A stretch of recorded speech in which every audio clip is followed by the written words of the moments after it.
बिस्मिल्लाहिर्रहमानिर्रहीम अस्सलामुअलैकुम। Welcome to my YouTube channel food and herb. उम्मीद है अल्लाह के फजल करम से आप सब खैरियत से होंगे। आज मैं आपके लिए बहुत ही मज़ेदार, बहुत एनर्जेटिक सी रेसिपी लेकर आई हूँ, मछली के सिरों का सूप। उसके लिए मैंने कढ़ाई को स्टोव पे चढ़ा दिया है और गर्म होने के लिए रख दिया है। मैंने 4 टेबल स्पून के करीब इसमें देसी घी शामिल किया है। घी को गर्म होने देंगे। मछली के सिरे अपनी ज़ात में बहुत ज़्यादा एनर्जी रखते हैं। मछली के अलावा मछली के गोश्त में भी जो एनर्जी है, इसके अलावा मछली के सिरों में भी बहुत ज़्यादा ताकत होती है। घी गर्म हो गया है, आप चाहें तो ऑयल यूज़ कर सकते हैं। मैंने इसमें देसी घी का इस्तेमाल किया है। इसमें मैंने 2 छोटे प्याज बारीक चॉप करके डाले हैं। इनको अच्छा सा ब्राउन होने देंगे। सर्दी में होने वाला जो ज़ुकाम है, नज़ला है, बुखार है और सर्दी लग जाती है, जिस्म दर्द होता है, उसके लिए ये बेहतरीन चीज़ है। प्याज ब्राउन हो चुका है और इसमें मैं शामिल 2 टेबल स्पून के करीब अदरक लहसुन का पेस्ट।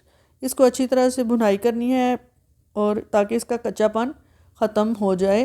थोड़ा सा इसको भून लेंगे। तो खुशबू जो है वो आने लग गई है। तो अब मैं इसमें शामिल करूँगी टमाटर। टमाटर मैंने 2 लिए हैं छोटे छोटे से और उनको भी बारीक चॉप कर लिया है।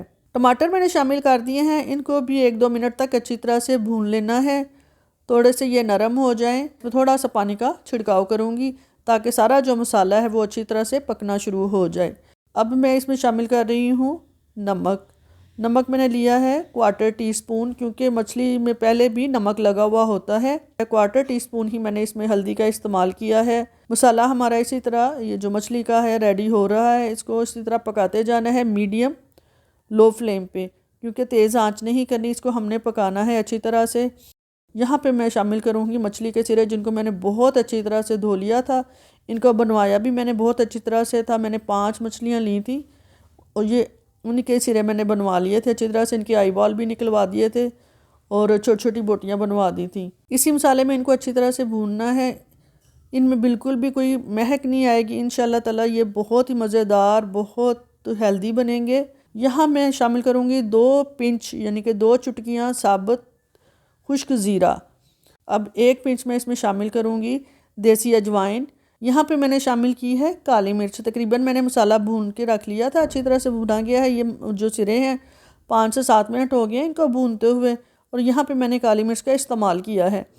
मैंने पहले काली मिर्च को शामिल नहीं किया था मसाले में, क्योंकि मसाला भी काला हो जाता है। अब मैं थोड़ा सा पानी शामिल करके इसको अच्छी तरह से भून लूँगी ताकि इसकी जो कच्चापन है वो भी ख़त्म हो जाए और ये भुनाई के दरमियान में ही पक जाएं। जब ये भुनाई के दरमियान में पक जाएंगे तो इनकी जो थोड़ी बहुत भी स्मेल होगी या इसकी महक होगी वो बिल्कुल भी नहीं आएगी। अब यहाँ पे मैं इसमें शामिल करूँगी थोड़ा सा पानी। तकरीबन 1 गिलास के करीब मैंने पानी शामिल कर दिया है और इसमें इसको अच्छी तरह से पकने देना है। 15 से 20 मिनट तक हमने इसी तरह पकने देना है। कवर करके रख देंगे और इसको पकने देंगे।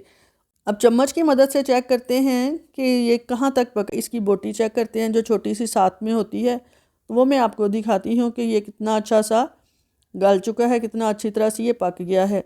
ये देखें माशाल्लाह से बहुत खूबसूरत इसकी लुक है, कितना अच्छा सा ये पक के तैयार हो चुका है, गल चुका है।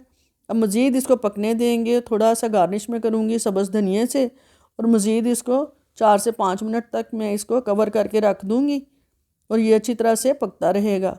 माशाल्लाह से 4 से 5 मिनट हो चुके हैं। मैंने इसका कवर उतार दिया है और इसको डिश आउट कर दिया है। बड़ा मज़ेदार हमारा सूप तैयार हो चुका है। इंशाल्लाह ताला मैं फिर आऊँगी एक नई और मुनफरिद वीडियो के साथ। तब तक के लिए इजाज़त दीजिए। अल्लाह हाफिज़।